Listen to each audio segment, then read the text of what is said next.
Maximus Decimus Meridius. What was your best moment from this season? My best moment from this season, well... Be careful. Be careful. Well, definitely, I think the victory, that's always something special. I mean, I've had a lot of good moments, but a victory is a victory, and I think even when it's the most boring race on earth, if you win the race, it's still special. Agree. At the start of the season, some media thought the team would struggle this year. Where do you honestly think you would finish in the championship?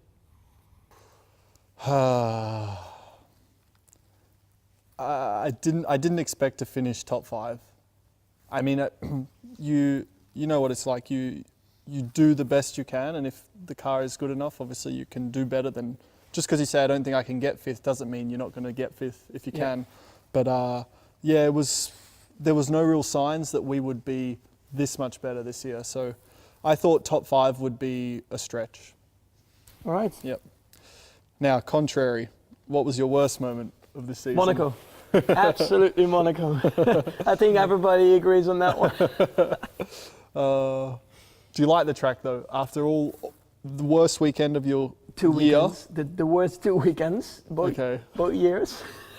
Yeah. Do you enjoy the track though? It's something special for sure. I mean, it's very challenging, I think, especially in qualifying. When you have done your lap, you're like, wow, that was really on the edge in qualifying. Yeah. Or in my case, over. All right. Gotcha. All right, Daniel. Looking back at the whole season, what was your best moment and why? Fortunately, Monaco for you? I think the Saturday. Right. Fortunately, like yourself, we've had some pretty good highs this year. One thing I hadn't yet done was a pole. So to do that in Monaco made it probably more special to get my first pole there. So that was a big highlight. And then, of course, as you said, the win in Malaysia, being on the top step again felt good. So I'm going to be greedy and say 2 moments. What was your worst moment from this season? Probably everyone's expecting me to say Monaco, but it wasn't my personal worst moment. I think it was the worst moment probably for us as a team. But like I felt that day I did everything right. So it actually wasn't my worst moment, but sure, it was the worst moment of the season. If I was to say my worst moment, just all good moments. Confident. Yeah, I mean, for sure. I don't know. I guess the answer everyone's looking for is Monaco. So, but again, it was out of your hands, basically. Yeah. So it was still like a great weekend, I felt personally, but obviously the outcome was tough. So yeah, it was the first time I've ever not attended a post-race debrief. I'm normally very good with that, but I just felt it was best to.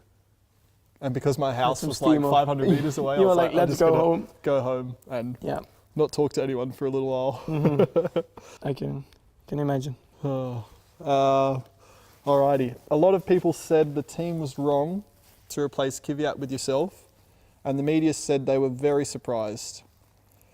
What did you think about the reaction at the time? Did you understand their point of view? Were you thinking, all right, I'm going to prove them wrong? What was your sort of feelings? I mean, it's always a very difficult decision, and I mean, I could place myself also in his way, I would say, and it's very hard. It's very difficult, but that's the way Red Bull works sometimes, and they, I guess, are looking also for the future. When you get that opportunity, you just can't, you can't wait to go for it. And I just approached the weekend very neutral. I didn't care about all the comments, the media was saying about the move. It was now up to me to prove them wrong. And yeah, and in one way it was a very relaxed weekend as well, because it took a lot of pressure off, because I approached it as a learning weekend. And I think so far it has been going pretty well from there onwards. I remember it was probably the most watched press conference of the year with you and Danny sitting in the front row. Everyone was waiting. Yeah, it's funny how they position the press conferences sometimes. So everyone was like waiting. Who's going to hit who? Yeah, I was prepared. I was just sitting there. No, I'm just. But as you said though, like from the outside, it's not that you called Helmut and said, Helmut, get rid of Danny, put me in. It's just how it works. And obviously, if you get that opportunity, it's our job. You can't turn it down. And Exactly. you can't be sympathetic to a competitor because this is the sport we're in. Yeah, absolutely. All right, so then I guess to follow up, when you won in Barcelona, was any of your happiness actually relief to have proven Red Bull was right to back you? It is something, what helps a lot, I think, a victory. It's not everything because, you have to prove yourself over a whole season and then again and again. But it's something, you come into a new team and then you win the race. It's like, okay, well, at least it's a very good start instead of a struggling start, So not only, I think, just a relief to prove Red Bull, but also for myself, because it was always like a target to win a race. And then once you win a race, you're like, wow, that's something very amazing. And it takes a lot of pressure away because you've achieved something already like that. And then, you prove that you can win a race because, before that you can drive fast laps, you can have good races, but you have never won a race before.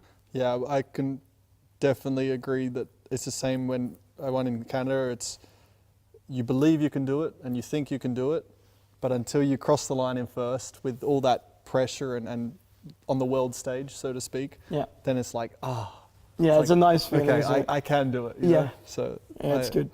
I feel you. After I joined, media asked you about increased pressure and your reply was always very professional. But was there a time when you did feel any? I think there's always pressure, to be honest, when there's, in general, within this sport, there's always pressure because as you sort of touched on, you won in Barcelona, but it's a whole season and sometimes you're only as good as your last race. Yeah. But yeah, I guess when you've got a new teammate, your teammate is the only guy you can properly reference yourself from, as you know. But, it's the guy in equal equipment. So at the end of the day, if your teammate beats you every race in the year, then, you could be coming second every race. But if your teammate's winning every race, then you've had a terrible year. So there's always pressure. At the time I was getting the best of Danny. My performances were generally better than his. So that was going well, let's say, on that front.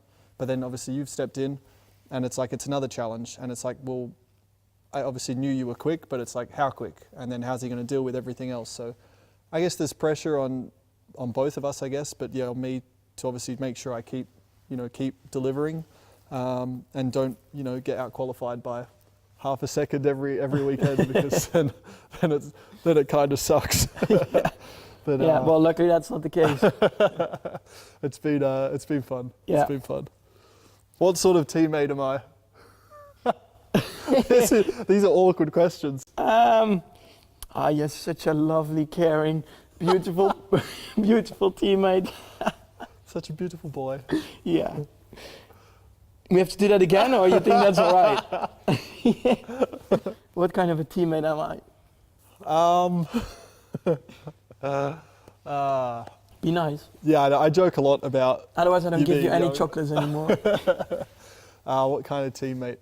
I would say, like a lot of interviews I've done, I get asked about you a lot. So by Dutch people mainly? I think generally. Okay. Generally, but yeah, I get asked a lot about your age, and it's like, what I say is that, sure, you're young compared to a lot of us, most of us, or younger, but you're, in racing terms, I feel you're quite old or quite experienced. Let's say it feels like you've, I guess maybe through your father a bit as well, but.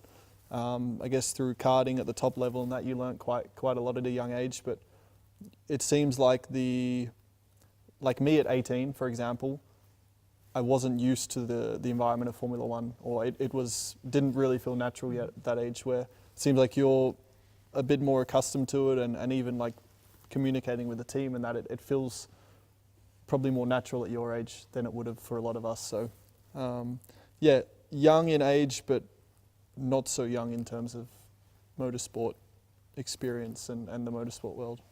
So Daniel, what do you think made Christian most happy this year at the racetrack?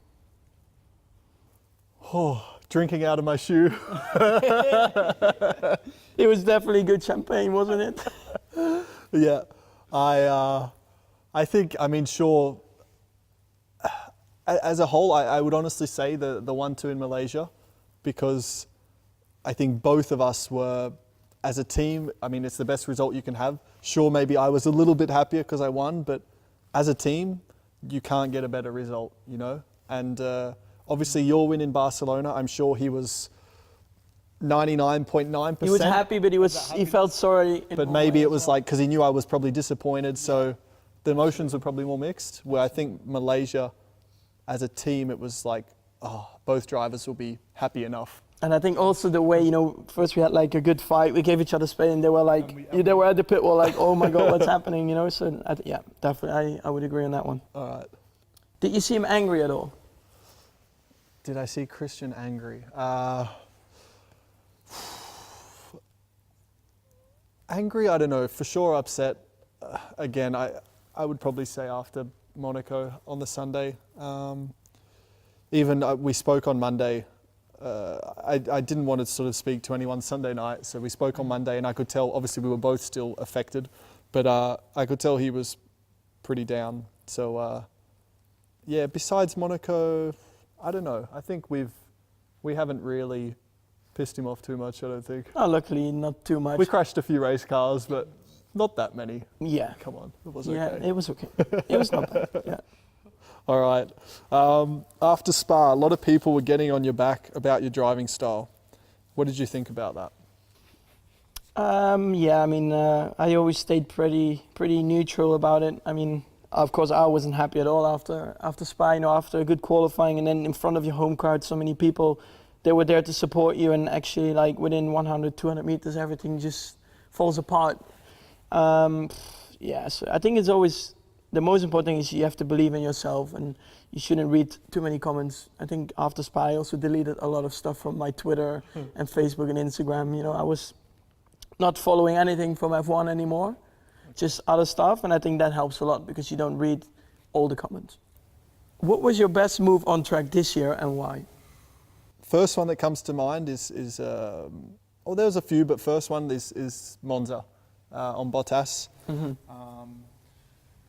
Yeah, it was probably the furthest back I've ever come before. And in Monza as well, your speed is pretty much the highest of the year, and you're braking, as you know, with little downforce. Yeah. So I think to get it right is even more difficult. So to do it from where I did and to make it clean, obviously that is always helps, keeps the, I guess, respect from everyone, then that was probably my best. Yeah. What was your best move on track this year and why? Yeah, my favorite. Yeah, I think last race in Brazil was quite a lot of action going on, and I think the move on Rosberg was pretty nice to go from third to second around the outside, and you're like really on the edge with the car. The aquaplaning was so bad. bad. It was pretty bad, and yeah, that was a good feeling. Let's say like that. How do you think you've changed this year? Firstly, I'm sure you've got a bit more hair on your body through growing up and getting old. Yeah, for sure. I mean, yeah, definitely. But maybe not physically, but inside. I mean, you're growing up, especially, traveling around the world makes you grow up very fast, and then with all the experiences from Formula One, that makes you grow up even faster. Uh-huh. And like the outside, like having, obviously, your profile has changed from say last year to this year. Mm-hmm. Have you noticed like, I guess there's more attention, but is there like some cool experiences you've had with famous people or like anything? I'm like, I want to stay at home, have fun with friends, and I'm not like, I want to meet this kind of person. I want to like meet a movie star. I'm really not into that. Of course, you get recognized much more in Holland, like you have in Australia. That has changed a lot from last year, where you could still walk around in Amsterdam quite unnoticed, maybe a few pictures, but like now it's pretty bad, I would say, yeah. I think it's also, I mean, because nobody has won before from Holland, so I mean, then it gets quite a lot of attention once you win a race, so. I noticed that as well from 2013 to 2014. I think as well, you get with a big team, so that already creates more attention, and then obviously the results are coming, you're probably on TV more because you're running at the front, and then it's, keeps on going. That's the big team thing changes a lot. Yeah. What do you think about comments that the rivalry will increase between us next year? I think, a lot of people are, in a way, it's cool that they're thinking about this because they believe that we will be fighting for a title. Mm-hmm. So, in a way, I take it like as a positive that they believe in us, sort of thing. And they think we might get to the point that Lewis and Nico are fighting for a title, and then I guess some of the comments are Nico, like based on Nico and Lewis's relationship, that, you know, before their sort of teammate and all that, they were quite close and all this, and then the rivalry grew them, you sort of spread them apart a bit more and whatever. But yeah, I take it as in a way, a compliment. I told them that I would love to be in that position, because yeah, for sure. if we're fighting for a title, then It would be I very think we're nice. both happy. Yeah. Then I think there would be some more trophies We'll take here. the extra pressure. Yeah. When you're racing, how much fun are you having on a scale of 1 to 10? Or is the concentration too great? That just depends where you are, you know, what position you are and in what state. I mean, if you're catching someone, if you're defending. So I would say Brazil is like close to a 9 or a 10. But I mean, if you're like struggling a lot with your tires and they're coming from behind, it can be like a 4, you know. It's like, of course you're very concentrated and stuff, but it just depends a lot in which situation you are, I think. Yeah, I mean, sure, it depends on, I guess, your position and that as well. That can change maybe the number or the scale of 1 to 10. But I think generally Sunday is the best day of the week. Like Friday, you know, like practice doesn't excite me nowhere near as much as racing. It depends how the race goes, but let's say at just before 2 p.m. on Sunday, if it's a normal race time, I'm like 10. Like I'm just loving Getting ready for it. Yeah, so racing is the most fun. Like at the end of the day, you're a racer, you know, you want to go into the race and fight for points and compete and race for it. Yeah. All right, how did you feel during those last 17 laps in Brazil? Well, I was second, and then I dropped back to 16. From putting the wets on? Yeah. Because we were on intermediates, huh? Yeah. Yeah, But it was no point to continue. I mean, it was so difficult to drive. Yeah. And I was still like discussing when you pitted, and I was like, oh my God. Well, now because I was asking, I said, is Max staying out on inters? I was like, I said the restart's going to be tricky. Yeah, yeah. And I mean, at one point, even behind the safety car in the last sector, I couldn't drive it. It was like just a boat. Yeah. So I was like, guys, I'm going to pit now, otherwise I'm going to shunt the car once we restart, you know. So then I was like almost last. I think I had one car behind me, like, yeah. And I was about to touch the radio button. I was like, Max, just don't do it. So I just stayed away from the radio button. I was like, just thinking myself, I was like, well, just calm down. To say, yeah, like, I was like, what have we done? Sort of thing. I was like, oh my God, guys, we were like in second and now we are 16. Yeah. But then, yeah, I mean, once I got through the cars, I was getting happier, and I mean, the feeling was there. I was feeling good. The car was performing really well. The car had a lot of grip. Yeah. So then, yeah, I mean, at one point when I was like around 6th or 5th, I was like, okay, well, maybe there's a chance for a podium.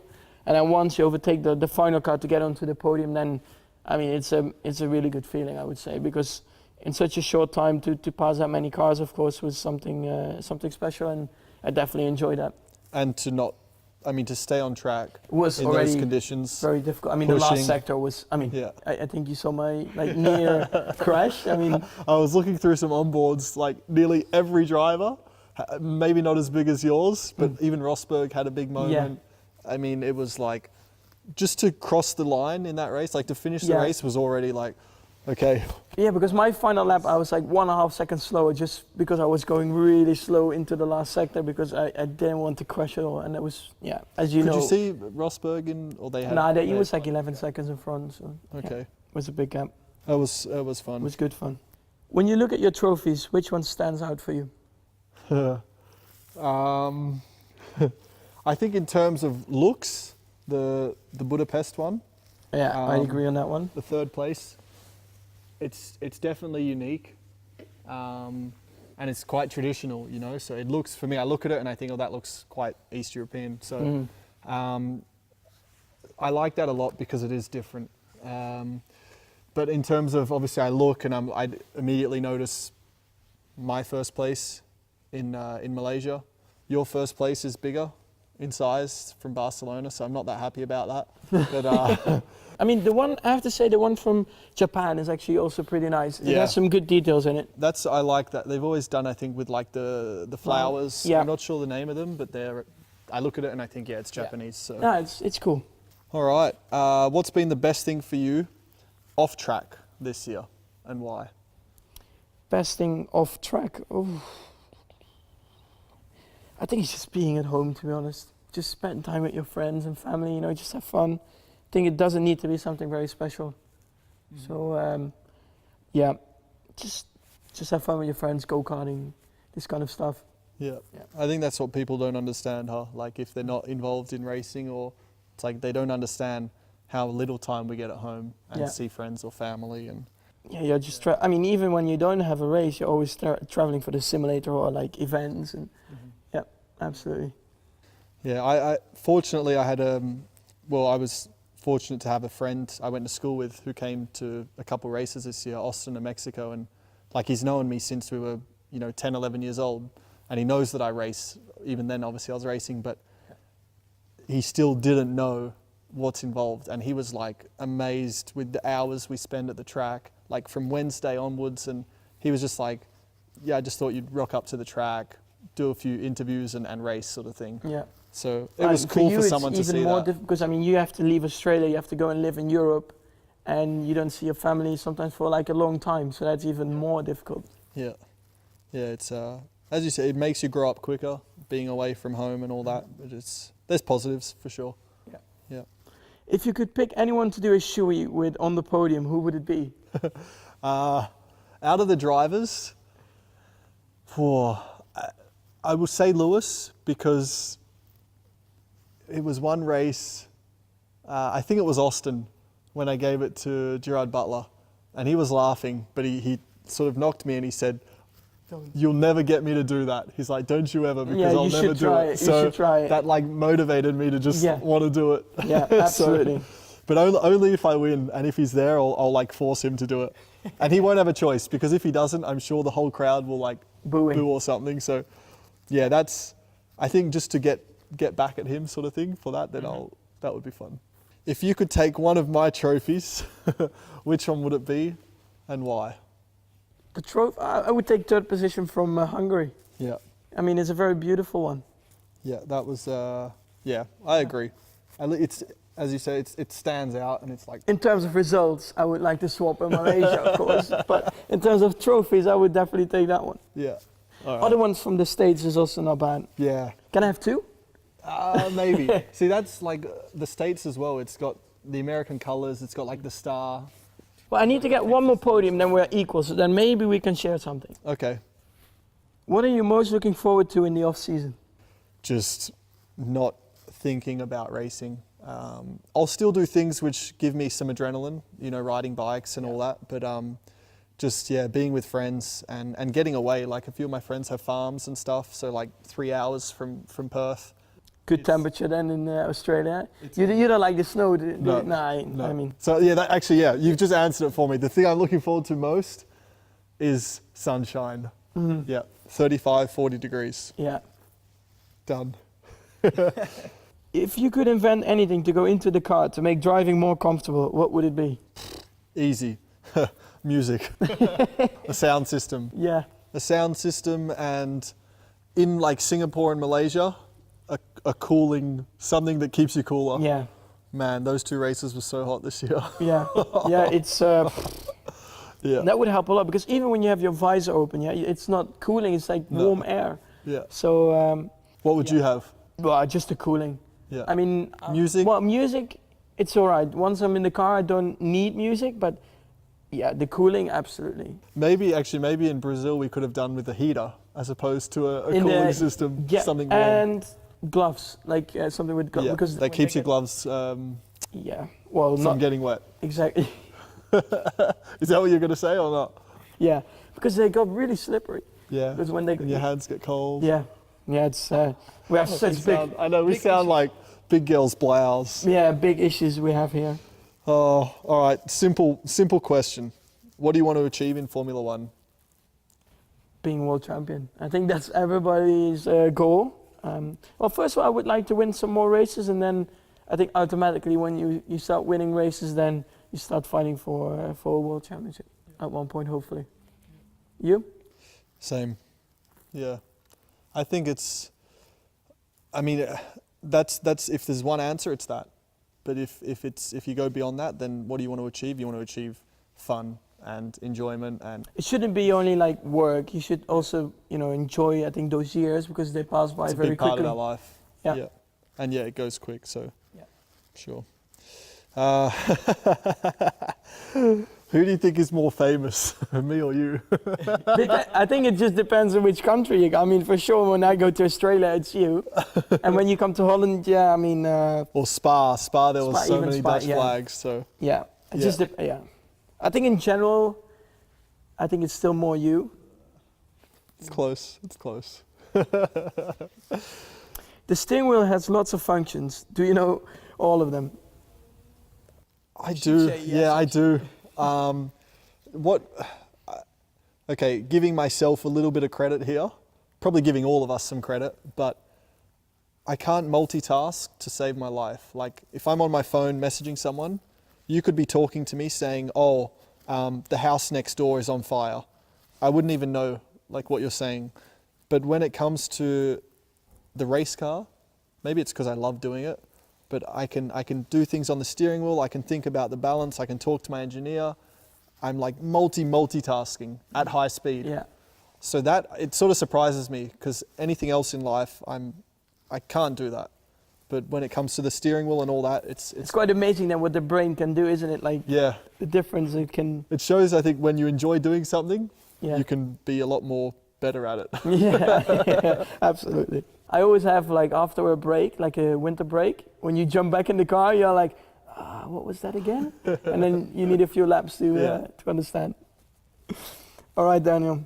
Being so much in the public eye, do you find you think a lot about your hair, and how do you look? No offense, Lewis, but not as much as Lewis. There's a few actually who, I mean, it's a little bit natural to care about yourself a bit more when you're on TV. I would say this year you improved a lot in the looks with the hair. Yeah. From before. Before you looked a bit funny, to be honest. You were a bit like a joker. I don't know, like it changes. I think it depends on your mood. When you look at those pictures, yeah, I think you have changed in a positive way. Yeah, I've grown up. You went from like a 7 to a 10.